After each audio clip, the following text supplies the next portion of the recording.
Today is December 3rd, 2025. It is Wednesday.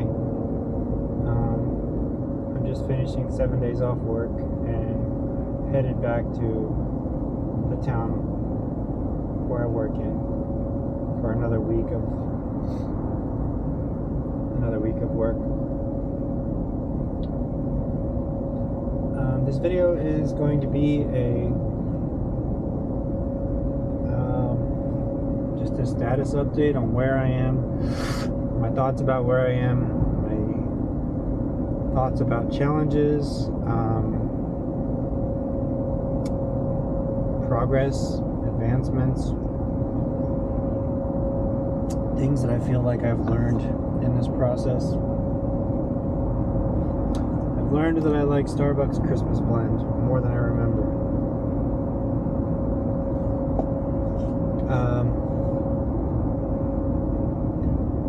Right now in my learning,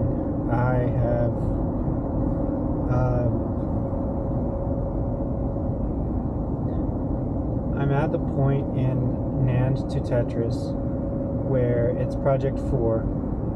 I have access to the keyboard and the screen in the simulated computer. So I can edit individually the memory locations of each pixel. I can make them black or white. And I can use their little simple assembly language to move data around in memory and perform addition, subtraction, Boolean operations.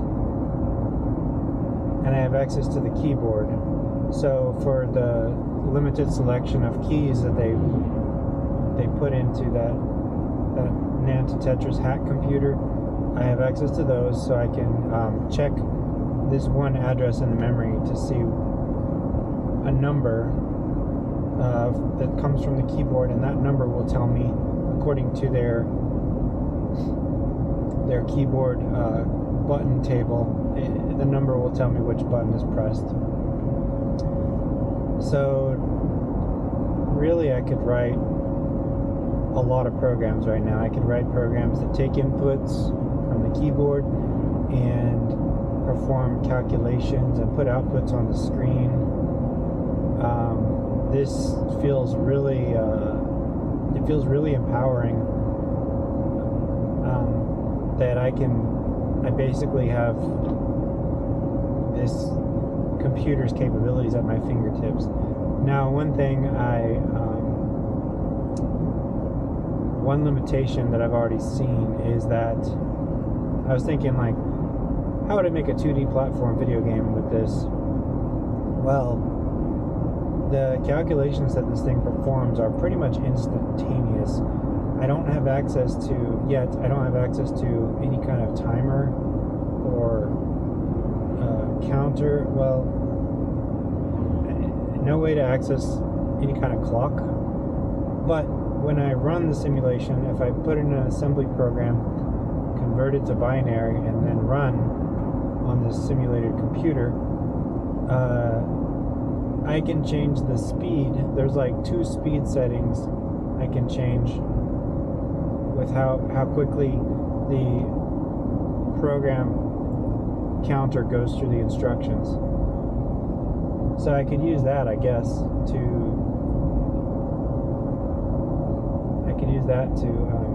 make certain timed things, like, you know, if a button is pressed, I could create a cluster of pixels in the shape of a character, and then when a button is pressed, I could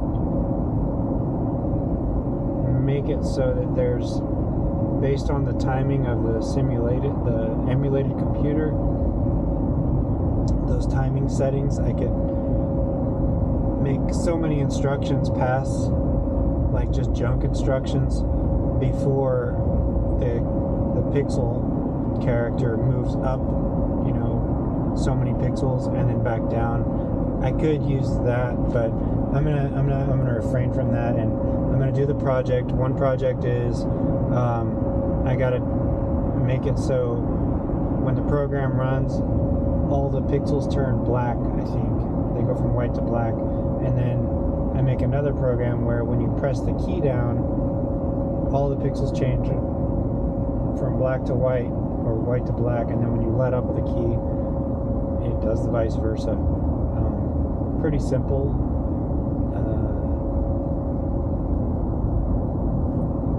I already did the one that makes the screen black. It's just an endless loop that turns each pixel memory location from a 0 to a 1, or from whatever it is to a 1, and it just keeps looping that way. The other program I think would be pretty easy if I just have the program check the keyboard memory address, and if it's 0, that means no key is being pressed. So if it's anything but 0, I can just do like a compare operation. If it's not 0, then continue with the loop that turns all the pixels black, and keep checking after each cycle of that. And if it is 0, then obviously leave everything white, change everything to 0. So yeah, I just have to implement that. I already made a what do they call it? Pseudocode. I already wrote a pseudocode program for this. I finished reading the book Code by Charles Petzold. Gosh, what an amazing book. That book helped me understand so much about how computers work on their lowest levels, and the history of it was really cool too. He threw in a lot of names of people who contributed to computer science, all the way back to Braille, with the Braille, the reading system for the blind. And he went toward the end. He talked about some basic stuff. I think the book came out in 1998, 1999. He finished off with talking about the internet, a little bit of speculation about where things are going in the future, and some ideas that were currently in development at the time of the book. NAND to Tetris is, I find it to be really obtuse in its, obtuse, I don't know, it's hard for me to get a grip on the way they teach it. There's still, initially the NAND to Tetris program had this like computer software you would download, and you would use that on your computer locally. Then they came out with this integrated development environment that's browser based. So a lot of the stuff they talk about, they have not updated it to reflect the fact that their main platform now is this browser IDE. So their instructions are given for the old format. That's kind of annoying. I mean, how long have they been on the browser one? They should update it. People are paying for this course. I mean, yeah, a lot of it's free, but I'm paying for it. And also I don't know, the lectures they give, these guys, these two Israeli professor guys, I think one of them, there's two of them, Shimon Shokin and I forget the other guy's name. The tall guy, there's like a shorter guy with a bald head and a tall guy with a beard, and the taller guy, he seems a little awkward with giving speeches. I mean, you can tell these guys know what they're talking about, but I don't know, I find his speaking pattern, maybe it's just because he's not a native English speaker, it kind of throws me off a little bit. It's a little bit distracting. The information they give is, I feel like it doesn't flow very well, but they give you PowerPoints, they give you like this written stuff, they give you got this access to sections of their book on the Nantitetris website. However, I feel like it's all not organized very well. I'm taking the course on Coursera, which is like a platform like to take online classes. Like, I guess people could just make classes and put them up there. They put this course on there, but when you go through the different sections of it, the material is not available in those sections, like the page for section 1, section 2, etc. They give you links at some points to the Nantitetris website. And they talk about, oh, you can look at Appendix A and you can look at this stuff, but you got to go hunt it all down. It's not in one place. And the Coursera website, I think, really sucks. There's an app that lets you play videos and read, but it's not very user friendly, at least on Android. It's just clunky. And when you get on the website, every time you get on the Coursera website, when you get on, it should immediately have a login for students somewhere, like right there.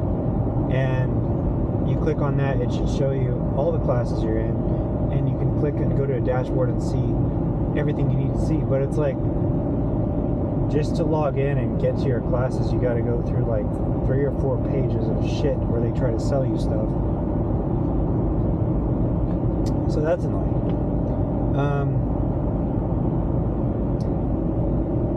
At the same time, I feel like it's pushed me to seek other resources.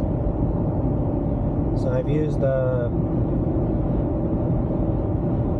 Crash Course Computer Science series playlist on YouTube. I think it's by the BBC. I think the BBC makes it, the British Broadcasting Company or whatever. Some kind of British group makes that. And while it's a little bit too like playful and like silly, I think it's got some good information and it breaks computer science down really well. So that was like a good primer for me. And then somewhere along the line, somebody online recommended Charles Petzold's code. That was amazing. That was another parallel resource I used with Nantitetris. There's some people online that talk about, this guy Inspirational on YouTube. God, he really breaks down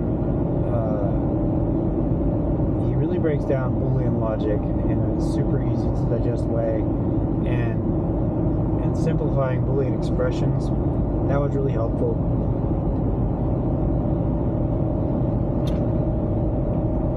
There's some Boolean algebra cheat sheets online that I found that helped me understand Boolean algebra.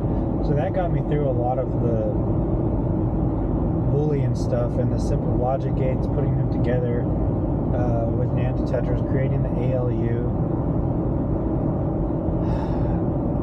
I find that just focusing on the problem, keeping it in my mind, like when I'm working on these projects or when I'm facing something that's really hard to wrap my brain around,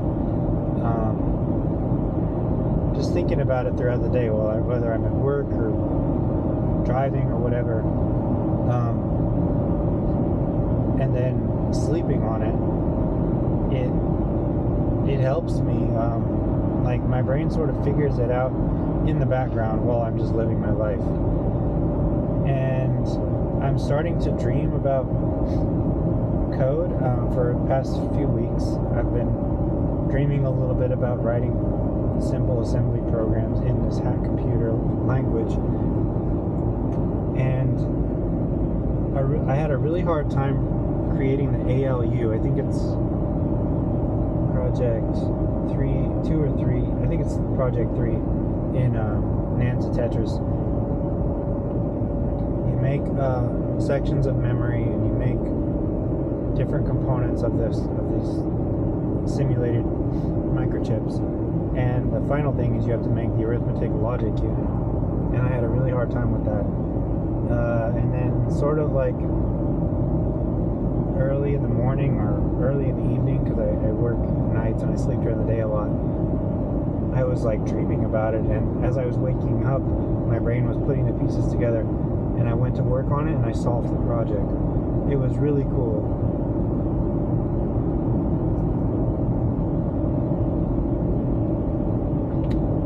I've been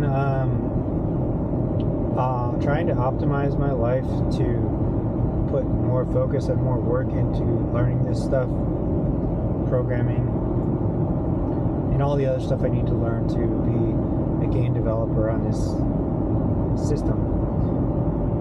And I want YouTube, well, I want my video blog, my vlog, to be a part of it.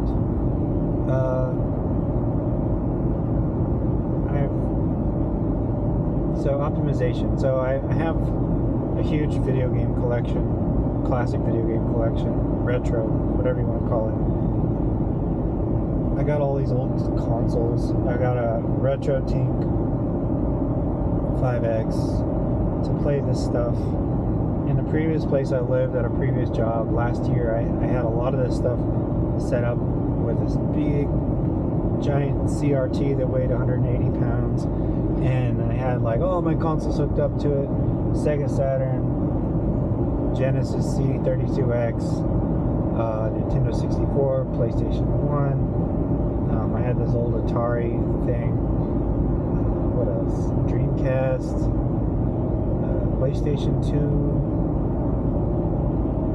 original Xbox, and I'm starting to see I'm gonna have to give up some things. I'm gonna have to accept that that death is a part of life, meaning you can't just keep stuff alive forever. It's gonna stagnate, it's gonna drag you down, it's gonna become a corpse strapped to your back. And all this game collecting stuff, it was kind of like an addiction, an obsession. It was getting unhealthy because I had so much space taken up by all this stuff, and I felt like I couldn't even play a game because there's so much to pick from. So I'm like, modern gaming, there's a lot of cool indie games out there, but there's a lot of crap that I don't really care for. And even the indie games, I feel like so many of them are getting like silly and goofy, and they're just, I don't know, there's something about them that doesn't really get me. Like, most of them don't really appeal to me that much. So anyway, I decided to cut back. I still want to have access to playing retro games with retro controllers, and thankfully in this day and age I can do that. I ordered a Taki Udon's Super Station 1 with the dock. It's an FPGA system modeled after the PlayStation 1, and it can basically play any kind of core up to, it can mimic any system up to like Nintendo 64, Sega Saturn. Can't do Dreamcast, can't do GameCube, all that stuff, but it can play stuff straight from the disc. It can play physical PlayStation 1 games, Sega Saturn games, I think Sega CD, TurboGrafx CD, and it's got controller ports on the front, so I can play just straight plug and play PlayStation 1 memory cards and controllers. It also has snack adapters, so I can plug my N64 controllers, my Sega Saturn controller. So I have all my controllers, but I did trade in the consoles: my Sega Saturn, my PlayStation 1, my N64. But I also wanted a way to play my physical N64 cartridges, not just CD consoles. Anything past that generation, like the 90s generations, up to the N64 and PlayStation 1 and Sega Saturn. If I want to play anything past that, I'm just going to emulate it on my Steam Deck or something, because I don't feel as much attachment to those kind of systems as I do for the older stuff. So I did also keep my Sega CD, Sega Genesis, Sega CD32X. I got a couple complete towers of power, and a JVC XI. I got a thing for the Sega CD32X. But I've got 2 towers of power, a JVC XI, and another Sega CD Model 2 and Genesis Model 2 pairing. So I'm probably going to get rid of some of that too. It's too much. There's no reason to have all that crap. And I wanted to play my N64 games physically also. So I do plan on ordering the Mod Retro M64. That's another FPGA. So I'll be able to play my physical collection. I'm also going to limit my gameplay to just one at a time instead of just buying all this stuff. I'm going to set myself a limit. I got to finish 10 of my games before I can buy a new game. And I'm going to do it one at a time. Right now I'm playing Undertale. That's one of my son's favorite games. He's really into it. I don't know, I feel like he and I could connect on it, and I could see a modern indie game in a retro style, see like what some other game developer has put into this, the ideas they've come up with, and how they've put some modern sensibilities into more of a game with retro limitations, like graphical limitations, sound limitations, scope limitations. So I want to experience Undertale. I'm probably an hour and a half into it, and so far I like the music. I like the art style. Kind of. It reminds me of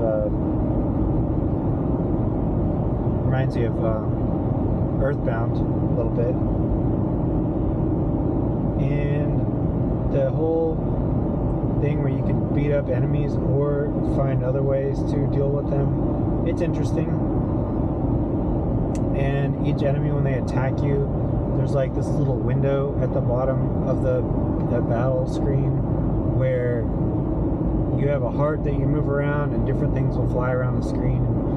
Each attack is like sort of a mini action sequence, which is kind of cool, I guess. It's like sort of like Mario RPG or Paper Mario. They remind me of the Mario and Luigi games, where it's not just you pick an attack and the characters do the attack. It's like you have to participate in the battle in more of an action gameplay kind of way.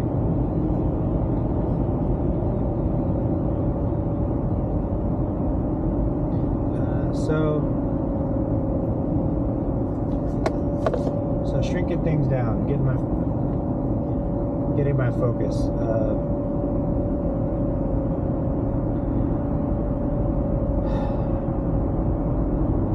I am the kind of person where I'm like, I have all these notebooks and I have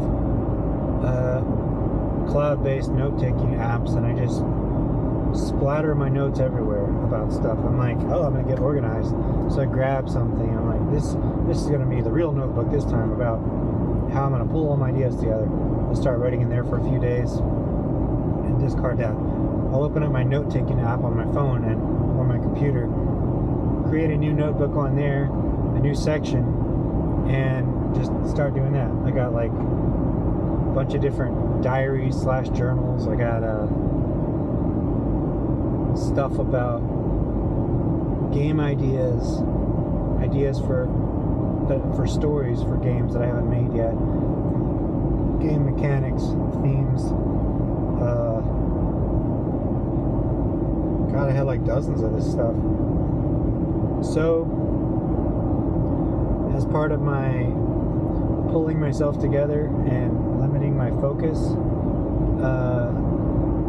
I've gotten rid of a lot of that. I did take, I didn't want to just throw away a lot of my notes, but I consolidated them to an offline electronic notebook, just like one Word document. and I limited my cloud note-taking app to just one page, and everything I put, like, a lot of stuff that I'm doing in there on my day-to-day, like, you know, grocery shopping list, buying a birthday gift for my mom, like, you know, stuff like that, paying this bill, paying that bill, but also my video game log, which game I'm playing now, and how many games have I beaten so far, so when I get to 10, I can go out and buy a new game if I want to. I might limit all this down even more, but this is really helping so far, I think. Although I did kind of like put tons of energy into this, and it was painful to let go of old things, my old consoles, my notes. Like, I look back on some really depressing stuff I've written in the past few years when I was going through divorce and stuff, and that kind of dragged me down. But, you know, I wake up the next day and I've got less clutter, I've got less crap to sift through. I don't have this pile of shit looking at me that's sort of like accusing me of being disorganized and scatterbrained and stuff. I'm also going to limit the amount of books I'm reading, because I was reading like 4 or 5 books at once.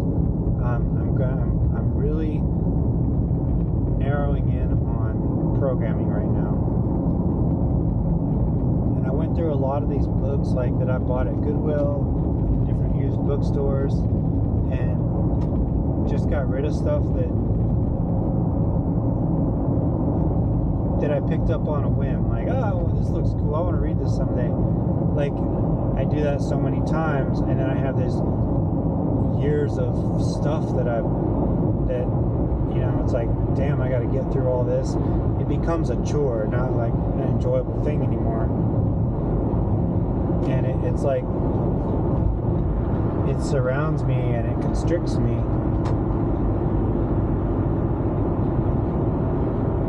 So I decluttered that way. I got rid of some old crap in the garage. What else did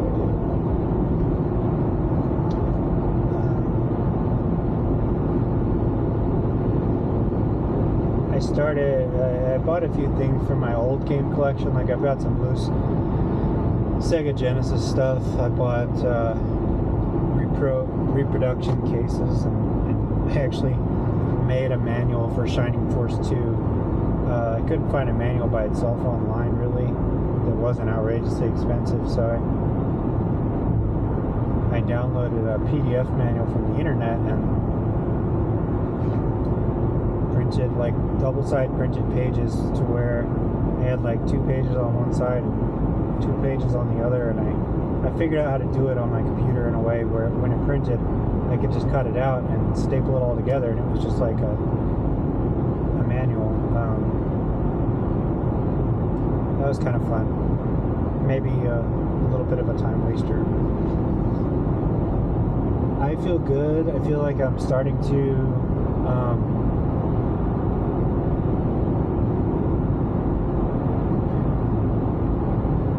I'm starting to define my life and myself in a way that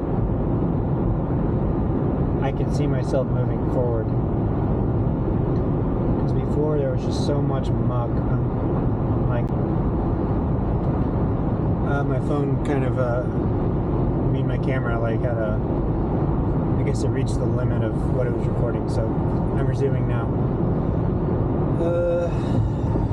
Where was I?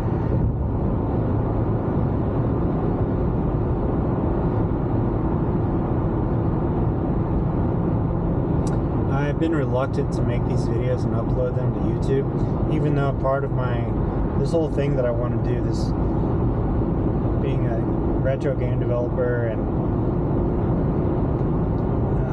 part of it is I want to track it with videos, with social media updates, because I think that's really cool to learn about in others. Like, when somebody is doing something creative and they to keep a record of how they do it and what they're going through. It's really awesome. I like to read about that stuff. Like Nikola Tesla, and like there's this guy on YouTube that his channel is called That Guy Glenn, and he makes video game documentaries, and it's just so cool to hear the personal stories of the people who did that stuff, why they did it, the things they struggled with. So that's why I'm doing it. And I've been afraid of public perception, of criticism. I got it's a history of, like I'm sharing my medical record. I have social anxiety, and I really judge myself pretty harshly. I don't even like watching videos of myself because I feel so uncomfortable. I feel like I'm awkward, and I sort of beat myself up for it. But I gotta start somewhere, and I don't want to regret not doing this. So I figured, what the hell? Even if this video is scatterbrained, disorganized, doesn't really have a flow, I'm just gonna get it out there. Hopefully I'll get better at these videos and more organized as I go along.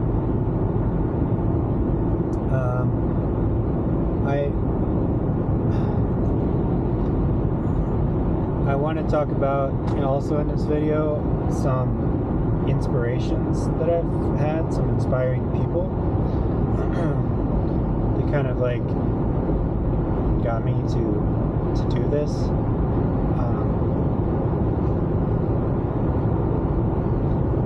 I guess first off, I'll start with Jordan Peterson. He talks about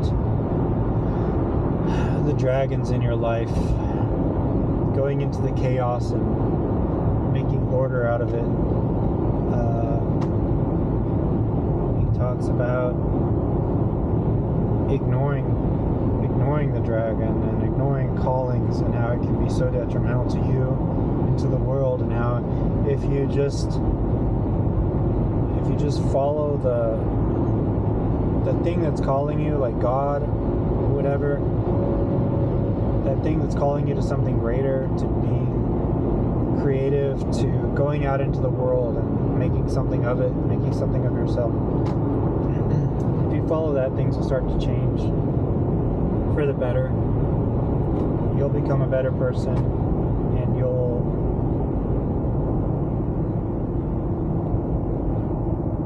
make the world a better place in some way. I don't know, he says a lot. There's too much that I've learned from Jordan Peterson to put into in one little video. But one thing that I really love is he talks about how in mythology and stories, there's like this dragon, and the dragon is fierce, but it's guarding treasure. And if you want the treasure, you got to face the dragon. You got to face your fears, go through some pain and suffering, that kind of thing. So finally I'm starting to face this dragon, which is social anxiety, getting my life together in some kind of organized way, putting limits on myself, actually walking toward this dream I've had of being a programmer and a musician and artist and other things. And then another guy is Sam Hyde. Sam Hyde's really inspiring to me because he's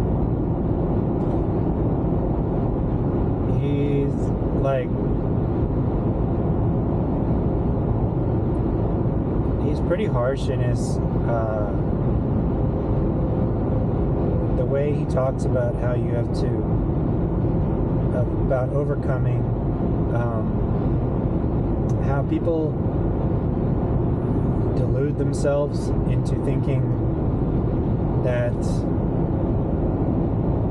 they can get stuff done just by learning about it, just by seeking knowledge. he kind of like, he disillusions me on some of the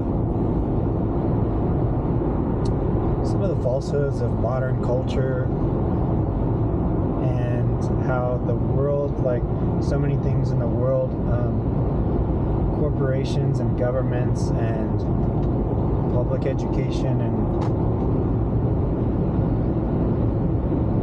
just like generational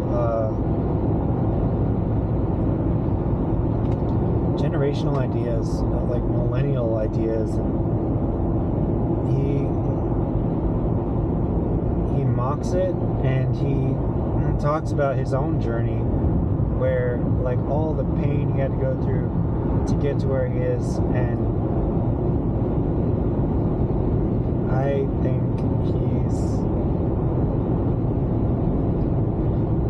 he's gotten me to like look at my life in some different ways, where I don't shy away from some hard truths of reality. I think that's what it is. Like him and Charles Carroll and that other guy, the realtor guy, what's his name? Nick I forget his name. Rochefort. Those guys, they don't hold back on like harsh reality and how fucked up the world can be, and how you kind of have to be fucked up if you want to be real and do something. And if you don't do something, if you don't go out and get there, like no one's gonna do it for you. No one's gonna be there to save you. And these guys are hilarious comedians too. So anyway, Sam Hyde, Nick Rochefort, and Charles Carroll. Another thing too is they get kind of spiritual sometimes, and they talk about God. They talk about these symbolic lessons and stuff that are in the Bible, and different kind of mythological ideas and stuff. Especially Charles Carroll. Some of it's too much for me as far as he goes. Like, like I don't get all of what he says, but when those guys touch on spirituality, I get something out of it. And, okay, moving on.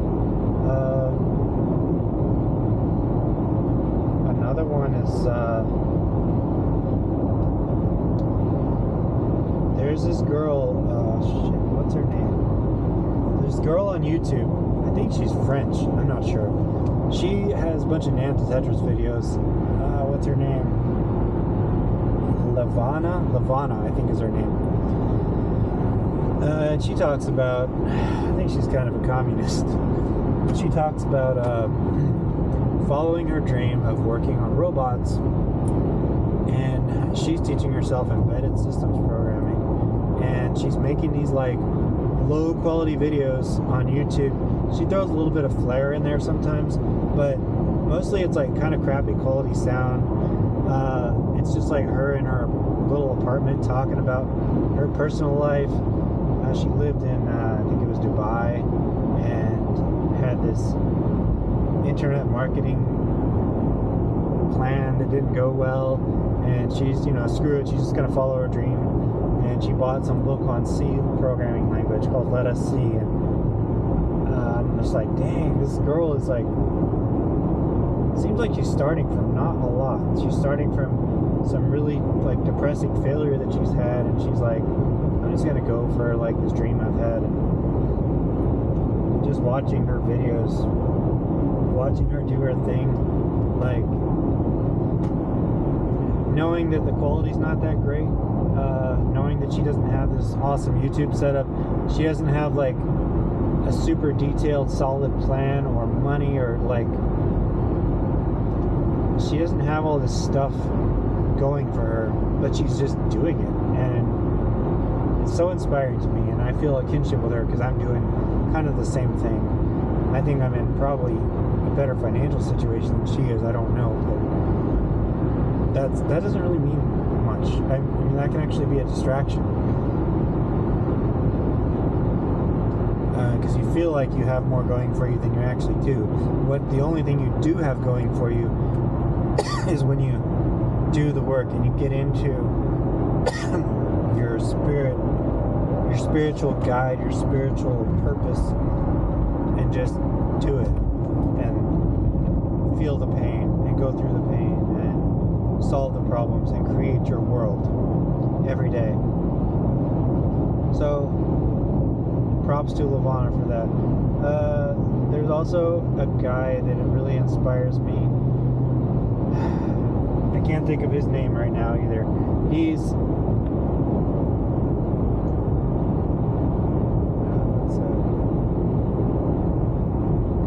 When he starts his videos, he's like, "Hey everybody, it's your boy something, how's it going?" And he talks about a lot of what he talks about is right to repair. He lives in New York, or he did live in New York. I don't know if he still does. I think he might have moved to Texas. But he's got like this electronics repair business, and he talks about government encroaching on our right to repair and different freedoms. And he talks about how he got to where he is in his hard work journey, and that was really cool too. He gives like heavy doses of reality. Doesn't hold back. I love that.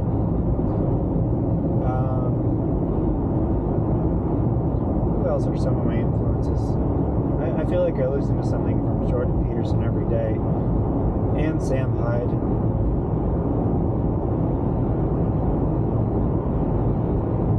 They're like two of my gurus. There's this other guy too, like this Indian guy. Forgot his name. He's on this YouTube channel called the Naval Podcast, or Naval Podcast, Naval. And the first time I heard him talk about this was I think the episode was called Overcoming the Mind, and he talks about this idea of prescriptions, that people get lost in prescriptions. They go out, and by prescription he means like a how-to on how to do something, a guide to do this in life, to be this in life. It's like a path for you to follow that someone else has made, and they're all distractions, they're all fake. If you follow that stuff, you're not going to be the thing that, and you're seeking after something that's not what is your own path, your own calling. It's kind of hard to describe, but he talks about how you can get lost in following the path, following like these advice about meditation and 12 step this and 10 steps that, and like reading about Warren Buffett and Elon Musk and how they got to where they are. And if you do everything they did, you're not going to be that thing.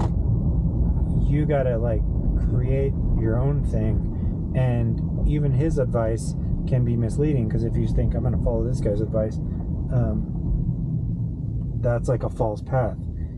You have to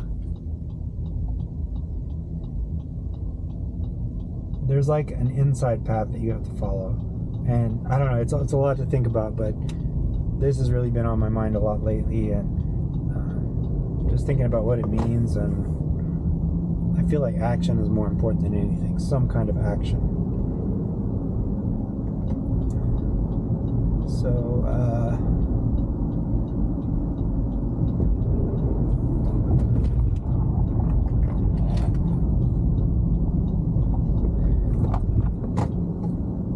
okay, so I think I'm gonna end things there. Let me just talk real quick about my next steps. I'm gonna do a finished code. My next book is called The Structure and Interpretation of Computer Programming. They call it like I've heard people online call it the Wizard Programming Book. It's a computer programming book from like 1994 or something like like that. And it teaches a lot about basics of programming and how programs are structured and stuff. So I'm gonna read that one. I'm gonna finish project 4 in Nanta Tetris, and I'm going to right now the video game I'm playing now is Undertale. I've got some work to do in Game Builder Garage on the Nintendo Switch. That's a game building program. It's like a sort of a development environment for video games, and I feel like I might learn a little bit about game mechanics and stuff from that. And I guess that's it for now. I'm going to upload this and I'll talk later.